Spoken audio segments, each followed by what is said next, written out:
no es nuestra. ¿Y eso tiene algo que ver con el libro? Pues no lo sé, porque yo la Reina Margot no lo No, yo tampoco, cuidado. Yo lo he ojeado, os he contactado, pero no lo he leído y no sé hasta qué punto. Sí me consta que había pocas cosas, que hay muchas cosas introducidas. A mí, lo del veneno del libro me suena un homenaje al nombre de la rosa eso directamente. Es decir, eso es precioso. Humberto Eco, que es un gran lector y lector, como lo demuestra en la última de sus novelas, no lo ha sacado directamente. Eso no lo dudes. Igual que Dumas y sus negros lo sacaban de las crónicas de la época. Exactamente, es decir, eran las famosas crónicas que se escriben. Ya sabes que los reyes, cada rey tenía que tener su crónica. Después eso es lo que va a constituir la materia sobre la que se van a hacer los libros de historia, cuando empiezan los grandes historiadores, sobre todo en el 18 y el 19.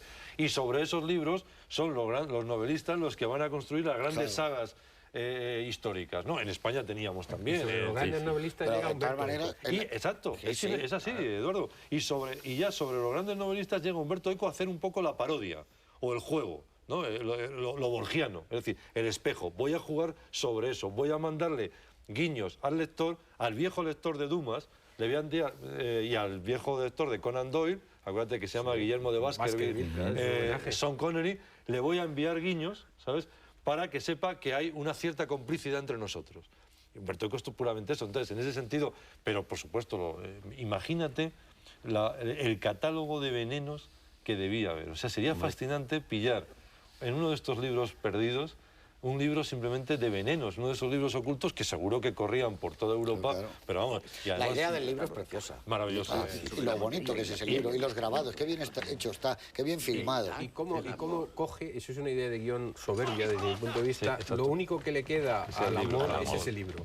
Ese libro lo empeña en el perfumista envenenador y acaba yendo a parar a manos de quien piensan que va a ser el libro destinado, que es Enrique de Navarra, que se libra, e indirectamente la madre produce la muerte en esa escena. Y, bueno, Catalina de Medici es Bette Davis y es también Lady Macbeth, sin lugar a dudas. Bueno, pero que va la muerte alrededor. Que o bien para Trísero y su guionista hacen un homenaje al nombre de la rosa, a Connery, a Humberto Eco, a Jean-Jacques Cano, que son los que la hacen, o bien han leído en La Reina Margot ese envenenamiento y lo utiliza Humberto Eco para su novela. Eso es evidente. Lo cual, José, en cualquier caso, es precioso. Exacto, porque lo que estamos al final contando es que eso es la historia de la literatura y esto empieza a ser la historia del cine.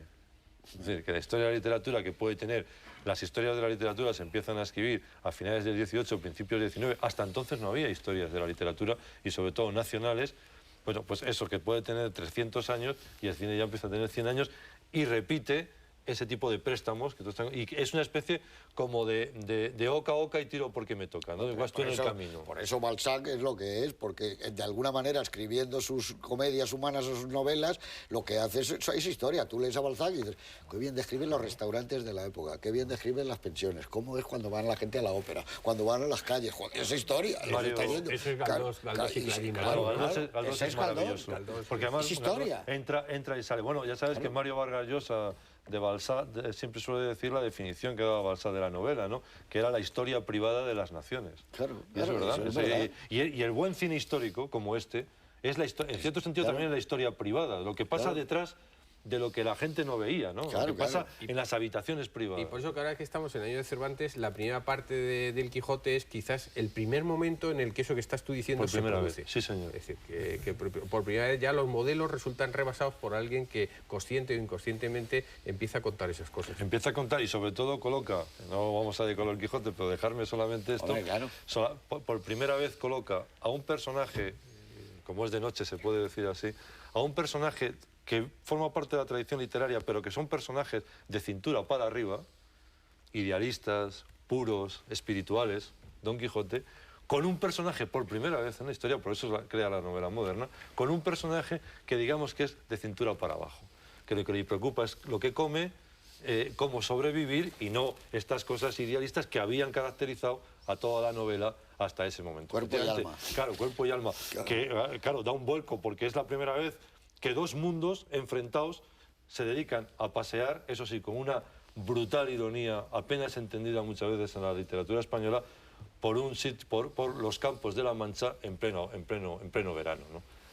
Y por eso le gustó tanto Cervantes a Smollett, a Fielding y a Lawrence Stern, a los ingleses, que son realmente los que lanzan universalmente la novela de Cervantes en ese momento. Bueno, yo quisiera decir, al hilo de eso, que el único personaje vivo que existe en esta colección de tableau vivant directamente de la época es, curiosamente, Enrique de Navarra, ¿no? Que Enrique de Navarra es el superviviente nato, que trae supuestamente un aire libre, pero que es capaz de meterse en mitad de las conspiraciones y salir él absolutamente indemne, como fue además históricamente, ¿no? Con una extraordinaria habilidad para cambiar de alianzas, para moverse de un lado a otro, ¿no? A mí me recordaba. Para no luchar, para besar. Y si os fijáis, es curiosamente de los personajes de la película el que menos habla, el que menos parlamentos decisivos tiene, porque está casi siempre en movimiento, casi todos los demás se mueven. Los que se mueven continuamente son Margot y Enrique de Navarra y, por supuesto, el personaje de la Mol, que es un personaje. Es el trío sobre el que opera la película. El personaje de la Mol es el personaje narrativo, es el personaje, digamos, literario, ¿no? Oye, es que yo estaba pensando, viendo la película, en Yo, Claudio. Es que tiene... Yo, Claudio, donde está rodeado de asesinatos, con una madre que se había cepillado a todo lo que se movía prácticamente, y que él va sobreviviendo hasta que llega a ser emperador, el que nadie lo piensa. Y Enrique IV, efectivamente, las jugadas de Enrique IV son: primero estoy, pero después no estoy. Tú has dicho la frase París bien vale una misa, que aprendíamos nosotros de niños. No sé si ahora aprenderán ya estas cosas, pero a veces, fíjate, para la cuestión de la memoria, a veces una frase te reproducía todo un mundo. París bien vale una misa, tú ya fijas en la historia un personaje. Tiene más mérito, si quieres, porque la frase en cuestión se pronuncia cuando prácticamente él tiene a París rodeado y es el que está ganando en ese momento la guerra, pero se da cuenta que él, como hugonote, nunca podría ser rey, y es cuando hace el cambio final, ¿no? Bueno, de hecho, además, yo que esto me ha obligado a repasarme la historia a todo correr. Eso está bien. Tampoco los Borgia hay que perderlos de vista. Es que la Medici es italiana. Ya tenía algo que ver. La Medici sale de la negrura antes de la gran explosión del Renacimiento, ¿no? La Medici ha hecho un máster en esto, que vamos, viene ya de 200 años de familia de Avala. Podría ser una buena consigliera de Corleone, por ejemplo, probablemente la maestra de Corleone, ¿no? Luego hay una historia... Está muy bien Bernalici. Es otra Bernalici distinta. Tiene una profundidad, una hondura ese personaje. La han maquillado, la han vestido, la han hecho un poco como a Betty Davis, le han quitado parte. Parece como extraída de un cuadro. Es el rostro de esos cuadros un poco en el que el rostro sale directamente, un Tiziano, cualquier que sale de la oscuridad. Cuadro de blocking, de esos del terror. Lo voy a decir ya, porque me lo guardaba para la escena, pero ya puedes seguir guardando. Eduardo nos ha puesto en suerte, no se puede tener. Es que es la muerte de Bergman, del Séptimo Sello. Es la figura de la muerte de Bergman, y hay una escena en la que sale ella. Sí. Ahí sí probablemente hay una referencia cinéfila de Chekhov, ¿no? Por la influencia de Bergman en tantos cineastas de una cierta edad europeo, y él que también es un hombre de teatro y de ópera. Y esa historia cotidiana, y esos tipos que tienen que dormir juntos porque no hay ya posada, porque no hay habitaciones, por la voz, eso es precioso. Es lo que pasa es que eso da origen a una de las historias, claro, a una de las subhistorias más bonitas que hay en la película. Y además me he acordado, cuando tú has dicho que has hablado de Goya, las pinturas negras, es que hay un duelo de los dos en un momento dado, que es el duelo a garrotazos Goya clavado. Vamos, yo lo tenía puesto, digo Goya, pero en azules, porque en ese momento prácticamente está todo evidente. Pues el duelo a garrotazos que Dalí le lleva a Buñuel y que sale en El perro andaluz. Esos dos hombres enterrados prácticamente que se están, y que en el caso de estos... Lino Ventura y Paco Rabanne en la película de Carlos Saura, Llanto por un bandido. Lo mismo. Al borde de aquel río, efectivamente. Pero es una relación muy bonita porque da lugar posiblemente al personaje más digno de todos, que es el verdugo. Primero el verdugo, porque además es verdugo enterrador y no quiere enterrar a esas dos personas que están todavía, que están vivas y demás, se los lleva, los cuida, los protege y demás, y luego al final incluso, cuando ya no tiene evidentemente más remedio que cortarles la cabeza, digamos, todavía es el que avisa a Henriette y a Margot de que lo tiene ahí para que puedan ella sí lleva la cabeza envuelta, ¿verdad? Sí. Preciosa. Dice que los balsame con esa especie de... Esas son imágenes maravillosas, con las cabezas allí puestas, esa especie de morgue. Cortado.